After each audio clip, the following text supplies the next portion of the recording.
At a family gathering, Mom said, "Your sister just bought an expensive apartment. You couldn't do that." So I smiled and replied, "I did it 2 years ago." No one bothered to ask. They demanded a housewarming party, and I just sat looking at my phone, incredulous. My mother had just called, inviting me to dinner at my parents' house. We hadn't spoken in months, and I hadn't visited them in years. I'm Donna, I'm 32 years old, and I'm the black sheep of the family, or at least, that's how they see me. Growing up, I was always the second choice. My younger sister, Melissa, was the favorite. The golden child who never made mistakes. She was prettier, more charming, and had that ability to captivate everyone, especially our parents. It's not that they were cruel to me. It was just obvious who they preferred. The dance recital they missed because they were too busy.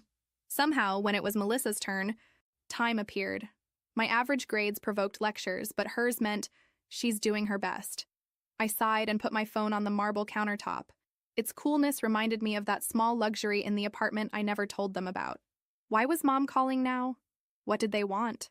All right, I muttered to myself. I'll go. A week later, I arrived at my parents' simple suburban house. I dressed deliberately plain, jeans, a basic blouse, few accessories. Nothing that would suggest I wasn't the mediocre manager they imagined.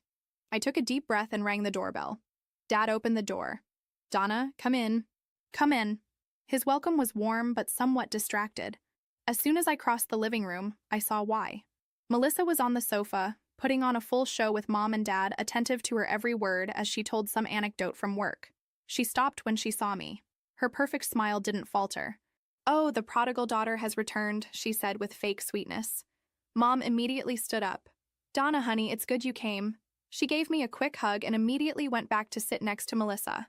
I settled into an armchair across from them, watching as Melissa scanned my clothes with barely disguised contempt. "I love that vintage secondhand style," she commented sarcastically. "Thanks," I responded. "Don't worry. Not all of us need brand names to feel good." Dad cleared his throat. "Well, Donna, your mother prepared something nice for dinner. It'll be ready in about 20 minutes. We talked about superficial things until Mom called us to the table. The same table from our childhood, but now it seemed part of another life. Dad served wine. Melissa resumed her role as the center of attention, talking about her job at the marketing agency. They literally begged me to take the Johnson account. They say I'm the only one who can handle it. That's wonderful. "Honey," Mom said, touching her hand with pride. Dad turned to me. "And you, Donna? Still at the same company? As what? Weren't you an assistant of something?" I took a sip of wine before answering. "I'm still at Berkshire Financial." "Really?" Melissa let out a laugh. "Seriously? 8 years in the same position. Most people would have been promoted by now." I clenched my jaw but kept my composure. They didn't know that I'd been a financial director for 3 years, that my annual bonus exceeded Melissa's entire salary, that last year I made the Business Weekly 40 under 40 list. But I never told them. They were never interested. I just smiled. "Not everyone rushes ahead or has your talent," Mom added, serving Melissa more mashed potatoes. Dinner continued at the same pace. Melissa showing off, my parents admiring her, and me simply present. "I've been saving for Hawaii for months," Melissa commented, "but when you earn well, it's not that difficult." She gave me a self-sufficient look. "That's good," I replied, putting down my fork. "But I have to leave. I have an early meeting tomorrow. Thanks for dinner." I got up and grabbed my purse. Mom walked me to the door. "It was nice seeing you, honey," she said, touching my shoulder. Driving back to my apartment downtown, a suspicion wouldn't leave me in peace. That reunion had a hidden motive. Whatever it was, I was glad to be back home. Already in my spacious apartment, I took off my shoes and poured myself a glass of real wine. Not the cheap stuff they served there. Just as I settled on the balcony, with the view of the illuminated city, my cell phone vibrated with a message. "Hope you're not too sad about your pathetic life, sister. Not all of us can be successful. Don't worry. I'll send you a postcard from Hawaii." I looked at it for a while and then laughed. If she only knew. I deleted the message, took another sip of wine, and enjoyed the view from the 28th floor of my luxury building. My relationship with my family wasn't always like this. As a child, before Melissa was born, everything was different. I remember Dad throwing me in the air, Mom telling me bedtime stories. But everything changed when Melissa arrived when I was 4 years old. She was an angelic baby. She hardly cried, always smiling, with huge blue eyes that charmed everyone. By age 10, I understood my place. Melissa was special. I was just there. I did everything to earn their approval. Clubs, studying until dawn, volunteering. In high school, I was the best student. Captain of the debate team, yearbook editor. At my graduation, I looked for their proud faces in the crowd, but their seats were empty. They had gone to Melissa's dance competition. That day, something broke inside me. I understood that I would never be enough for them, so I stopped trying. I got a full scholarship to Princeton. I graduated with honors and started at Berkshire Financial. After 5 years, I was already leading a team, and 3 years ago, I was promoted to financial director. They know nothing about it. My phone rang, pulling me from my thoughts. It was Mom again. I hesitated, but answered. "Next Saturday, we're having a family gathering," she said. "Everyone's coming, Aunt Carol, Uncle Jim, your cousins. We'd love for you to come." I frowned. "And what are we celebrating?" "Oh, just a special announcement," she said with a mysterious tone. I should have said no, but curiosity got the better of me. "All right, what time?" "At 4. And Donna, try to dress appropriately." I hung up furiously, as if I usually went around in pajamas. Standing in front of my closet, I hesitated. I chose a black Chanel dress. Elegant, understated, expensive. To most, it would look simple, but it was worth more than Melissa's monthly salary. When I arrived, the driveway was full of cars. I recognized several family members' vehicles. I took a deep breath and went in. "Donna," Aunt Carol shouted, hugging me. "I haven't seen you in years. What a formal woman you've become." "Nice to see you too, Aunt Carol." I smiled for 15 minutes, chatted with relatives I barely remembered while my parents and Melissa whispered in a corner, glancing at me from time to time. Whatever they were going to announce had them very excited. I never liked family gatherings. All those fake smiles, those passive-aggressive comments disguised as interest. The way everyone asks about you just to compare you with someone else. But that afternoon was different because I knew something they didn't know, and I was tired of pretending. Mom stood up with her wine glass in hand, a smile that almost seemed real. "Dear family," she said, gently tapping the glass with a small spoon, "thank you for being here. Today is a very special day. Melissa has something incredible to share with all of you." There it was, the big announcement. Melissa stood up like a model on a runway with that gleam in her eyes she only had when everyone was watching her. Her voice sounded measured, as if she had already rehearsed it in front of the mirror. "I've been offered a position as regional marketing director at a very prestigious company in Miami," she said, as if she'd just been chosen to save the world. "I'm moving in a month." The applause was immediate. Aunt Carol even got up to hug her. Mom looked like she was about to cry with emotion. I just poured myself more wine. "I'm very excited," Melissa continued, letting her gaze wander around the room until she found me. "Not everyone has the opportunity to grow. Some prefer comfort." I looked at her, not with anger, but with the icy calm I had learned to cultivate over the years. "Comfort?" I said softly, but loud enough for everyone to hear. Melissa blinked. She hadn't expected a response. "Yes," she replied with a fake smile. "I mean, there are those who have been in the same job, the same position for years, and, well, if that makes them happy." All eyes turned to me. Mom pursed her lips. Dad took his glass with some tension in his jaw. I put mine on the table. I stood up slowly. "Well, I guess since we're sharing achievements," I said, "I can tell you that 3 years ago I was promoted to financial director at Berkshire Financial. Sounds familiar? It's a multinational company. I manage the finances of 3 regions and lead a team of 40 people." Absolute silence. The uncomfortable kind that feels like an echo. "Excuse me?" Mom murmured. "Yes, Mom, I earn quite well. Much better than as an assistant of something, as you used to say. In fact, last year I was on the Business Weekly 40 Under 40 list. But of course, since nobody asked, I never mentioned it."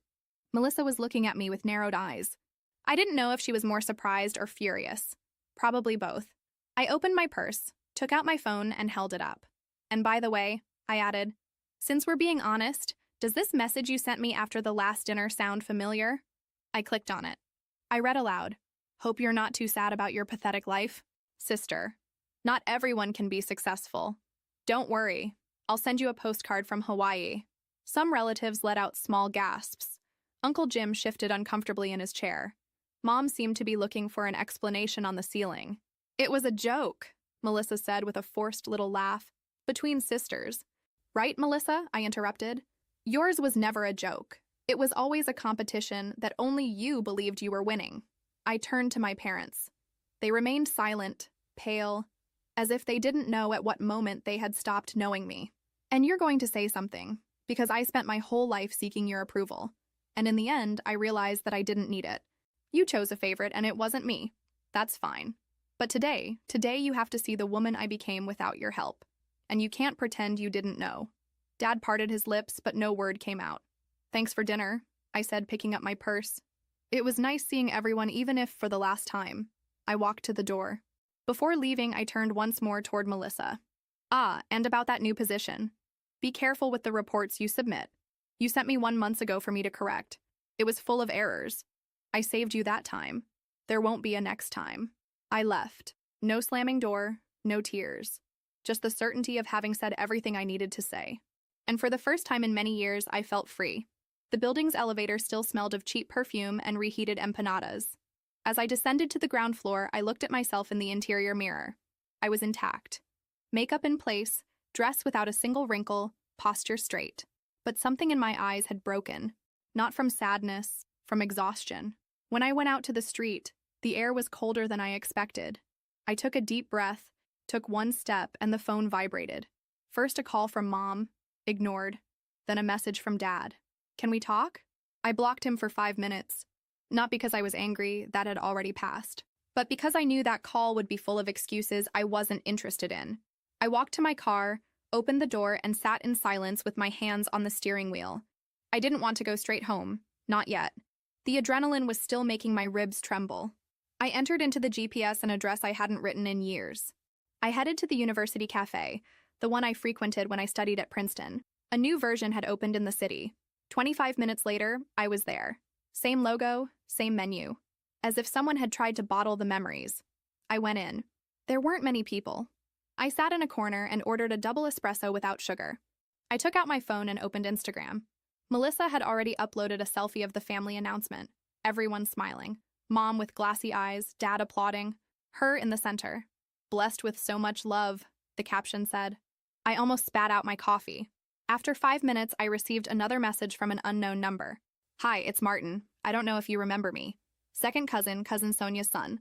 I was at the meeting today. Can we talk? I blinked. Martin. Yes, I remembered. A short, shy guy who was always glued to his mother at meetings years ago. He had grown up and apparently had been there watching everything. About what? I replied. His answer was immediate. About Melissa and about something I think you should know. I gave him my location. In less than 20 minutes, he appeared. He was taller than I remembered, with somewhat messy hair and square glasses. He wore a shirt with rolled-up sleeves and a face of being on the verge of saying something important for some time. He sat across from me without asking permission. It didn't bother me. You were brutal today, he said without hesitation. Thank you. It was time. I want to tell you something because I think, well, it might affect you or protect you or help you. I don't know. I made a sign for him to speak. Melissa didn't get that job in Miami. I stared at him. Sorry? It was all a lie. Well, half a lie. She did apply, but they rejected her. I work at that same company. The presentation she sent was a disaster. There's an internal list with the worst candidates of the month. She's in the top 5. I leaned back in my chair. My heart was beating hard. Not from surprise. From confirmation. And that's not all, he continued. I heard your parents before you arrived. They were planning the announcement as if it were real. They knew. They knew everything. But they still presented her as a star. I remained silent. I wasn't even sure which part hurt more, the lie or the collaboration.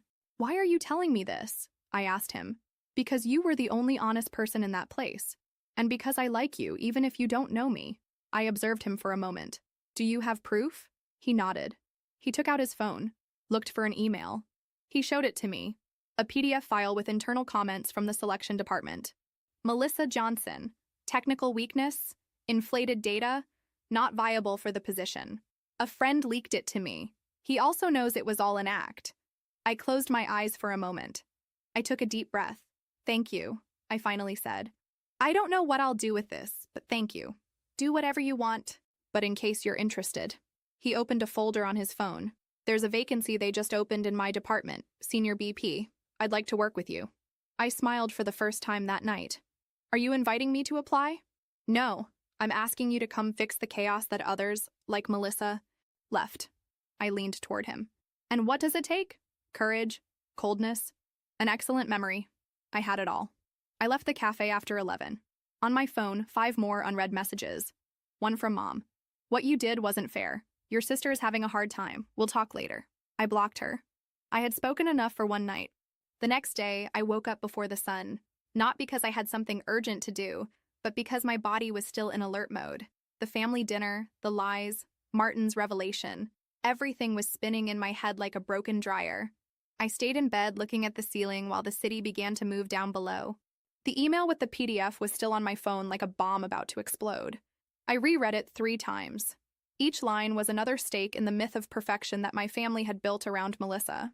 It was ironic. While I was building a real career without anyone noticing, she was putting up a flimsy facade and everyone applauded as if it were marble. It wasn't. It was cardboard painted with cheap gold. I got up, made coffee, and sat in front of my laptop. Martin was right. There was a vacancy. A very juicy one. Not that I needed the job, but what better way to close a circle than by entering through the door that had been slammed in Melissa's face? I opened my resume, updated it. I uploaded the cover letter. Personalized, direct, elegant. I sent it. 20 minutes later, an automatic confirmation. 2 hours later, a human response. We'd love to meet you. Availability for an interview this week? I replied yes. I smiled. Not for the job, for the silent message that would send. At 5 p.m., the phone rang. It was Mom again. This time I let it ring. Then came a message. Your sister is devastated. She says she can't get out of bed. Are you happy now? No, I replied. What irony. A lifetime minimizing my emotions, and now, suddenly Melissa's sadness was a national tragedy. But that wasn't what bothered me.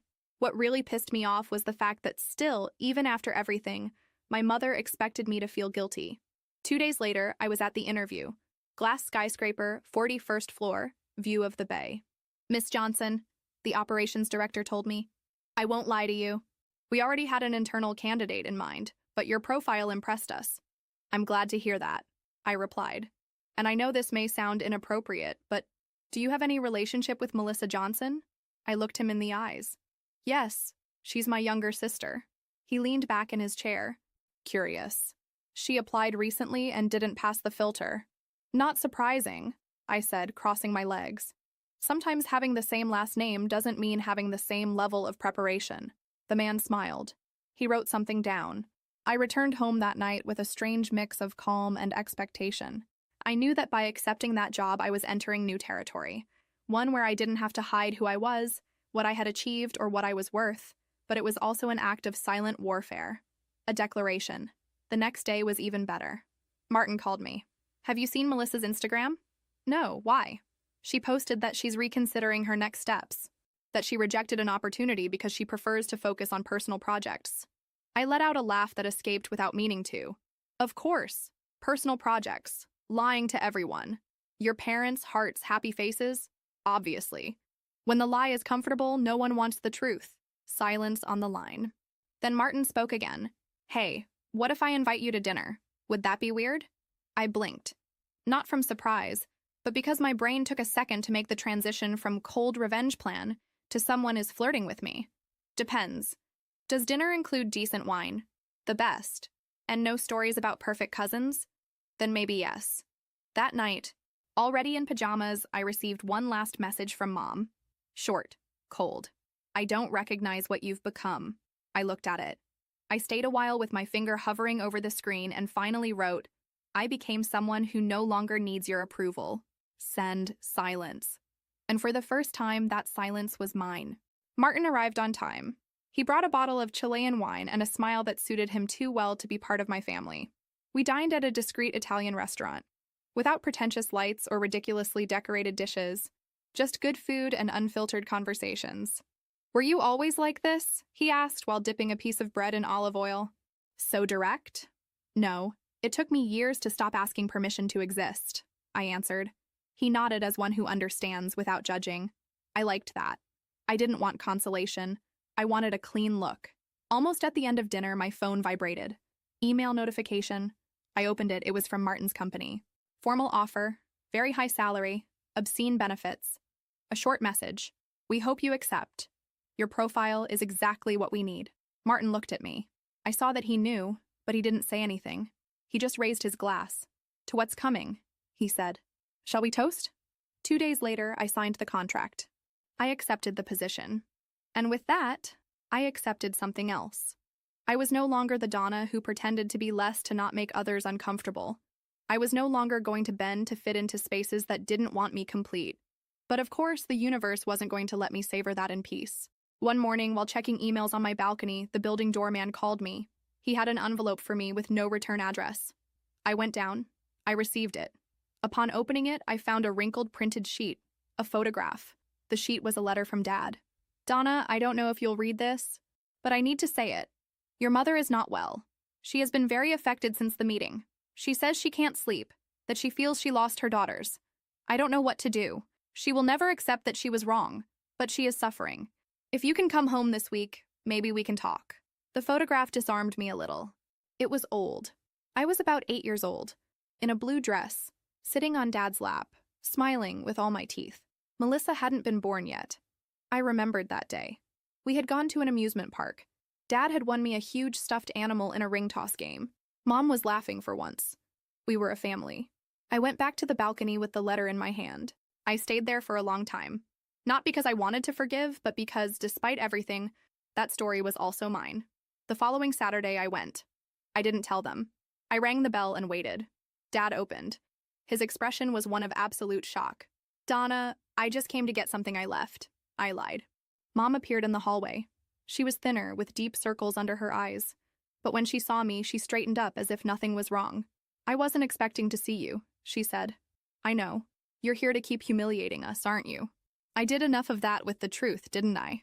She pursed her lips. I always thought you were tougher, but you turned out to be cruel. I'm not cruel, Mom. I'm a woman who got tired of swallowing silence so you could sleep peacefully. We looked at each other for a long time. No one lowered their gaze. Finally, I spoke. Martin told me the truth, that you knew about Melissa's job, that you lied to maintain the facade. Dad ran a hand over his face. It was your mother's idea. Of course it was mine, Mom said, raising her voice. And what did you want?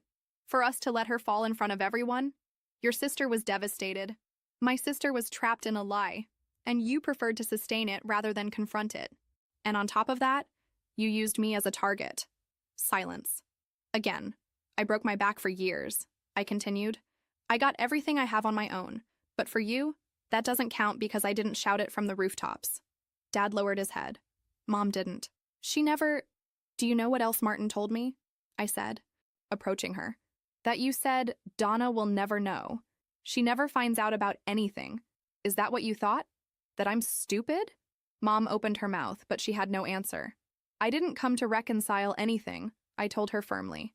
I just wanted you to see me face to face without disguises. This is me, the one you raised to be invisible, the one who survived without you. I turned, but before crossing the door, I stopped. And, by the way, I quit Berkshire. I accepted the position that Melissa didn't get. I'm going to occupy that office, and I'm going to do that job as it should be done. Then yes. I left, this time without looking back. In the car, I took a deep breath. I looked in the rearview mirror. The house of my childhood was shrinking like a memory that finally stopped hurting. My cell phone vibrated. A message from Martin. Is it okay if I celebrate with sushi and wine tonight? I smiled. Only if you choose the wine this time. I choose everything else. The wine bottle was open. 2 full glasses, a carefully selected sushi list, and Martin sitting on my sofa as if he had always been there. We didn't talk much. It was one of those comfortable silences, those that are only achieved when 2 people don't feel the need to impress. And how did it feel? He finally asked between a sip of dry white wine. The house thing. I shrugged. Liberating.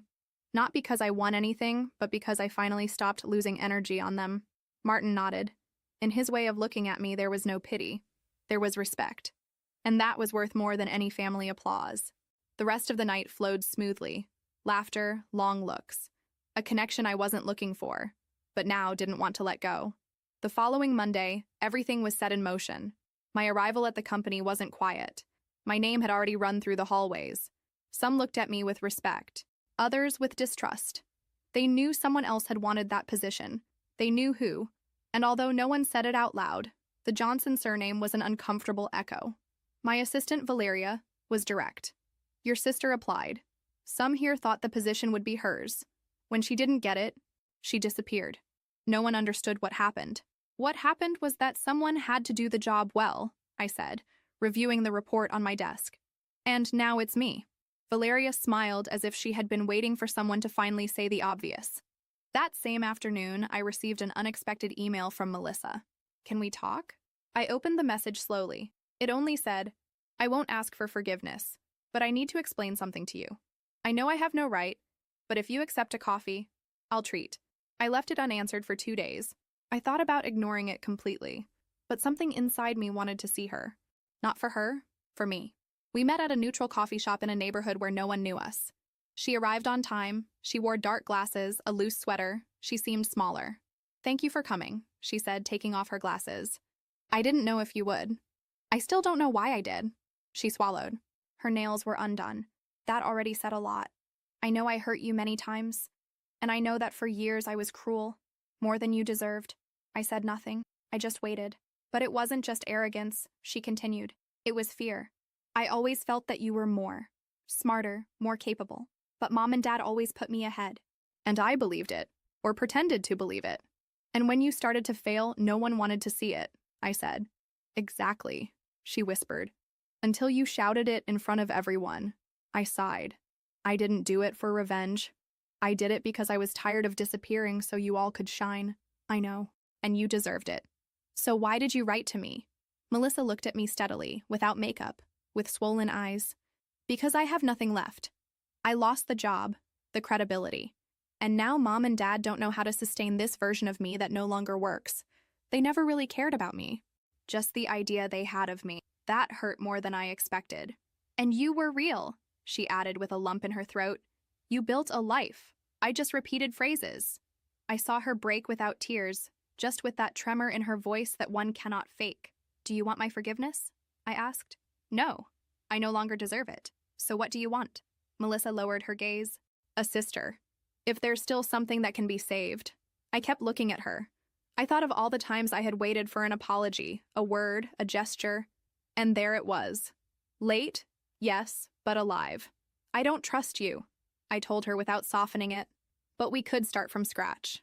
In another language, in another life. Even if it's just as two women who know each other. Even if it's just that. We left the cafe without saying much more. She went to the left, I to the right. For the first time, we were walking in opposite directions without the need to compete. When I got home, Martin was on the sofa. He looked at me, and it wasn't as horrible as I imagined. A step, a small one, but real.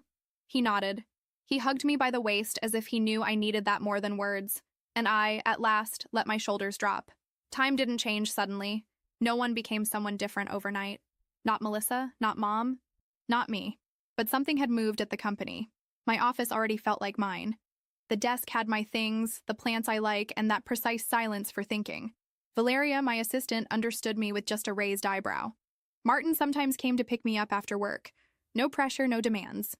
It was easy. And the easy, I discovered, could also be valuable. One afternoon, I received a call from Mom. I didn't block it. I didn't ignore it either. Donna, she said as soon as I answered, I'm not going to apologize. I know you expect that, but I can't do it.